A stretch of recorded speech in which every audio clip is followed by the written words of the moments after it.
عید رمضان کے بعد ان لوگوں کے لیے اللہ کا انعام ہے جو رمضان میں عبادتیں اور محنت کرتے ہیں، جدوجہد کرتے ہیں، پورا مہینہ اللہ کے لیے وقف کر دیتے ہیں، اپنے آپ کو بھوکا رکھتے ہیں، اللہ کے لیے کھڑا رکھتے ہیں، اپنے مال میں سے خرچ کرتے رہتے ہیں، اپنے آپ کو گناہوں سے بچاتے رہتے ہیں، شہوت کو روکتے ہیں، اپنے اوپر کنٹرول پیدا کرتے ہیں، تقویٰ اپنے اندر لے آتے ہیں.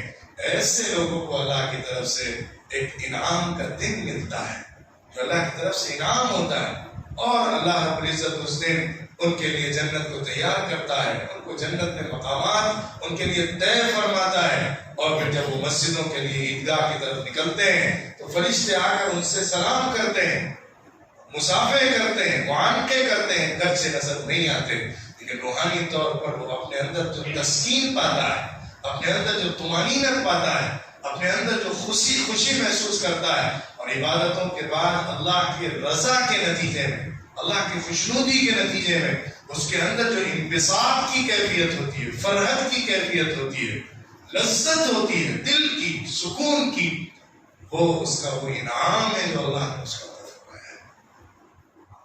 اس انعام کے احساس کے لیے، اس کے شکرانے کے لیے صدقہ فطر کی ادائیگی کا حکم دیا گیا ہے.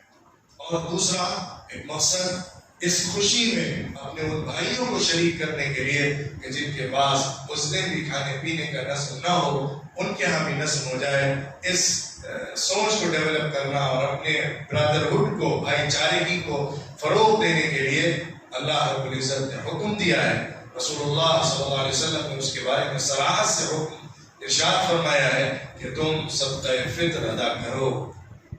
اللہ کے رسول صلی اللہ علیہ وسلم نے صدقۃ الفطر کو فرض فرمایا. 1 سا کھجور، 1 سا گیہوں یا اور بھی چیزیں دوسری حدیثوں میں ذکر کی گئی ہیں، کشمش کی شکل میں یا جو کی شکل میں 1 سا تم دو. ہر آزاد کی طرف سے، ہر غلام کی طرف سے جو باندی ہو، یا غلام لڑکا ہو، مرد ہو یا عورت ہو، اگر مسلمان ہے تو اس کی طرف سے ادا کریں گے. صدقۃ الفطر واجب ہے، اس کو ادا کرنا ضروری ہے. عید کی نماز سے پہلے اس کی ادائیگی فرض ہوتی ہے، واجب ہوتی ہے. اس کا وقت عید کی نماز سے پہلے کا ہے.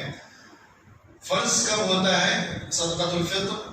یہ جو عید کی رات ہوتی ہے، عید کی رات جو چاند رات کہلاتی ہے، اس دن جو سورج غروب ہوتا ہے اس وقت صدقۃ الفطر واجب ہوتا ہے. جس کو غروب آفتاب کا وقت مل گیا، رمضان جب اینڈ ہوتا ہے، سورج کے ڈھلتے ہی رمضان اینڈ ہوتا ہے اور عید کی رات اسٹارٹ ہوتی ہے، جس کو وہ وقت مل گیا اس کے اوپر صدقۃ الفطر واجب ہو گیا.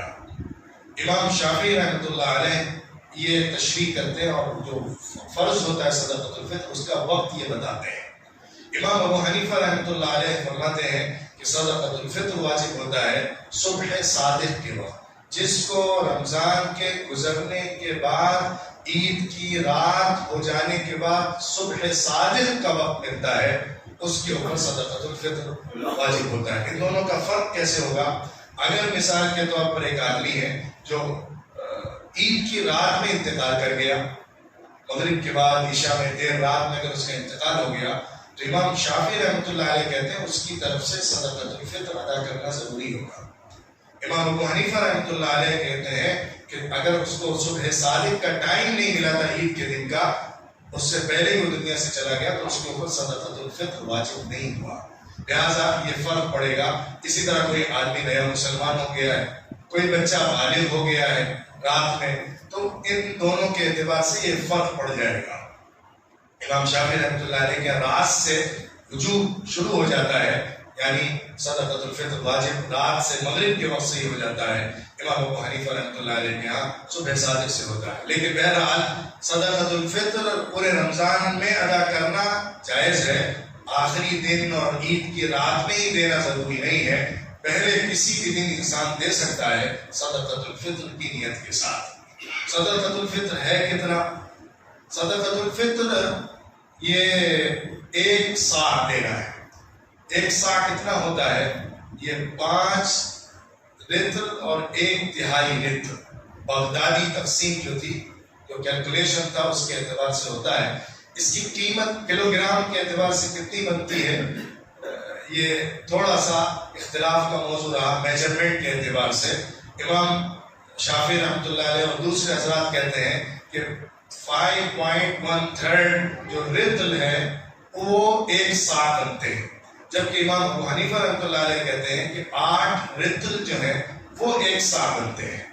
لہٰذا میجرمنٹ جب کیا جائے گا ایک رطل جو ہوتا ہے وہ 128 درہم اور 4/7 درہم کا ہوتا ہے. تو اس طرح اگر ہم 5 رطل اور 1/3 رطل کو جوڑیں گے تو اس اعتبار سے 2 کلو 0.035 کلو گرام 1 صاع بنے گا. 2.035 کلو گرام 1 صاع بنے گا. دوسرا جو اندازہ ہے جو نکالا گیا ہے کیلکولیشن کر کے میجرمنٹ کر کے 8 رطل، اس کے اعتبار سے یہ پہنچ جائے گا تقریباً 3 کلو تک. تقریباً اس کا میجرمنٹ 3 kg تک جائے گا. تو اس میں تھوڑا سا اختلاف ہوا ہے. بہرحال ہم جہاں رہتے ہیں اس جگہ جو کیلکولیشن علماء نے بتایا ہے، جو تحقیق سامنے رکھی ہے، اس کو دیکھتے ہوئے ہمیں اس کو لینا چاہیے. اور 1 صاع گیہوں یا 1 صاع کھجور یا 1 صاع جو ہوتی ہے، ہمارے یہاں آج کل چاول ہوتے ہیں، آٹا ہوتا ہے. ظاہر ہے جو اور گیہوں ہمارے پاس اس شکل میں نہیں آتا جیسے پہلے لوگوں کے پاس رہتا تھا. ابھی ہمارے پاس چاول ہوتا ہے غلے کی شکل میں، دوسرے سامان ہوتے ہیں، کھجور ہوتی ہے، تو اس کو ہم دے سکتے ہیں. امام ابو حنیفہ رحمۃ اللہ علیہ کے یہاں گیہوں کے سلسلے میں ذرا تخفیف ہے. گیہوں جو ہوتا ہے، آج کل گیہوں کا آٹا آتا ہے، وہ آدھا صاع ہے، پورا 1 صاع واجب نہیں ہے. جتنا 1 صاع ہوتا ہے 3 kg فار ایگزامپل، یا بعض لوگوں نے جو فتویٰ دیا ہے وہ 3.100 سم تھنگ کلو گرام وہ 1 صاع بنتا ہے اس کیلکولیشن کے اعتبار سے. لہٰذا اتنے کا آدھا یعنی 1 کلو 600 کچھ گرام، 1 کلو 700 گرام سمجھیے، وہ گیہوں نصف صاع ہوتا ہے. لیکن آدمی 1 صاع پورا نکالے یہ زیادہ اچھی بات ہے، پورا 1 صاع نکالے. حضور صلی اللہ علیہ وسلم نے ایک حدیث میں صاع من طعام کہا ہے. 1 صاع کھانا، 1 صاع کھانا جو ایک مکمل ایک آدمی کا یوں کہہ سکتے ہیں کہ آپ 1 دن کا کھانا ہوتا ہے، وہ صدقۃ الفطر میں نکالا جاتا ہے. اس کی قیمت بھی نکال سکتے ہیں، گرچہ امام شافعی رحمۃ اللہ علیہ نے اور دوسرے بعض علماء نے اجازت نہیں دی ہے اس کی. انہوں نے کہا ہے کہ صرف غلہ ہی نکالنا چاہیے. آدمی یا تو گیہوں نکالے یا جو نکالے یا کھجور نکالے، یا پھر وہ عقد کر کے بھی ہوتا ہے جو بہیر وغیرہ ہوتی تھی، جمع ہوا دودھ ہوتا تھا، اس کی بھی اجازت دی ہے، وہی نکال سکتا ہے. اس کی ویلیو کرنسی میں، مال میں، سونے چاندی میں، روپیے میں نہیں نکال سکتا. لیکن بعد میں علماء نے کہا کہ جو فقراء ہیں، جو ضرورت مند ہیں، ان کے لیے زیادہ فائدہ اس میں ہے کہ ان کو قیمت دے دی جائے تاکہ وہ اپنی ضرورت کا سامان سہولت سے لے سکیں. ہو سکتا ہے کسی کے گھر میں گیہوں ہے، اس کو گیہوں کی ضرورت نہیں ہے اور سب نے اس کو گیہوں دے دیا، تو اس کے لیے وہ ضرورت سے زیادہ ہو جائے گا. اگر اس کو اس کے بدلے میں کوئی دوسری چیز لینی ہوگی تو قیمت مل جانے کی وجہ سے وہ آسانی سے اس کو لے سکتا ہے. لہذا قیمت دینے میں فقراء کا زیادہ فائدہ ہے، جن کو دیا جا رہا ہے ان کا زیادہ فائدہ ہے. آدمی کو صدقۃ الفطر اپنی طرف سے بھی نکالنا ضروری ہے، اور اپنے ساتھ ساتھ جن کا خرچہ اس کے ذمہ ہوتا ہے، جن کا خرچہ اس کے اوپر واجب ہے اور ضروری ہے، ان کی طرف سے بھی نکالنا فرض ہے. اپنی طرف سے، اپنے بیوی کی طرف سے، اپنے چھوٹے بچوں کی طرف سے، اور اگر ماں باپ بھی اسی کی نفقے سے چلتے ہیں، اگر ماں باپ بھی اسی کے انڈر ہیں، یعنی اسی کو خرچہ ان کا دیکھنا پڑتا ہے، تو ان کی طرف سے بھی دے. تو جن کا خرچہ ایک آدمی کے ذمہ ہوتا ہے، ان سب کی طرف سے صدقہ ادا کرنا ضروری ہوتا ہے. اچھا، جو صدقۃ الفطر ہے وہ واجب ہوتا ہے اس شخص پر جو مسلمان ہو اور اس کے پاس اپنے 1 دن کے کھانے پینے سے زیادہ اتنی رقم یا اتنا سامان موجود ہو کہ جس کو صدقہ فطر میں دے سکتے ہیں. اگر اس کے پاس 1 دن میں کھانے کے لیے سامان موجود ہے، اس سے زیادہ اتنا ہے کہ اس سے صدقہ فطر نکل جائے، تو اس کے اوپر واجب ہے کہ وہ صدقہ فطر نکالے. یہ امام شافعی رحمۃ اللہ علیہ کہتے ہیں. امام ابو حنیفہ رحمۃ اللہ علیہ کے یہاں صدقۃ الفطر جو واجب ہوتا ہے اس کے اوپر ہوتا ہے کہ جس کے پاس اپنی ضرورت کی چیزوں سے زیادہ اتنا سامان موجود ہے یا اتنی چیزیں اس کے پاس دوسری موجود ہیں جو نصاب کے برابر پہنچتی، جو زکوٰۃ کا نصاب ہے اس کے برابر پہنچتی۔ زکوٰۃ کے نصاب کے لیے تو مال نامی ہونا چاہیے، یعنی وہ مال جو بڑھنے والا ہوتا ہے، جو کمرشل پرپس سے ہوتا ہے، اس کے اوپر زکوٰۃ ہوتی ہے۔ لیکن صدقۃ الفطر میں اس کو اپنی ضرورت سے زیادہ جو سامان اس کے پاس موجود ہے، چاہے وہ اپنا ہی ہو، کمرشل پرپس سے نہ ہو، لیکن اس کی ویلیو اتنی ہے جو نصاب کے برابر ہو جاتی ہے، تو پھر اس کے اوپر صدقۃ الفطر واجب ہوتا ہے۔ اگر کسی کے پاس اتنا بھی نہیں ہے کہ نصاب کے برابر اس کے پاس اپنی ضرورت سے زیادہ سامان موجود ہو، تو اس کے اوپر صدقۃ الفطر واجب نہیں ہوگا۔ لیکن آپ دیکھیں گے کہ آج کے زمانے میں الحمدللہ لوگوں کے پاس اتنا ضرور رہتا ہے کہ وہ اپنی ضرورت کو پورا کرنے کے بعد صدقۃ الفطر نکال سکتے ہوں، یا ان کے پاس جو اپنا سامان وغیرہ موجود ہے وہ نصاب کے برابر پہنچتا ہو، لہٰذا صدقۃ الفطر کا اہتمام کرنا چاہیے۔ اور جس نے نہیں ادا کیا اور عید کی نماز ہو گئی یا اس نے نماز ادا کر لی تو اس کو گناہ ملے گا، وہ ایک واجب کو اور ضروری حکم کو چھوڑنے والا شمار کیا جائے گا۔ اس کے اوپر قضا ضروری ہوگی اور توبہ اور استغفار بھی ضروری ہوگی، کیونکہ اس نے ضروری حکم کو ترک کیا ہے۔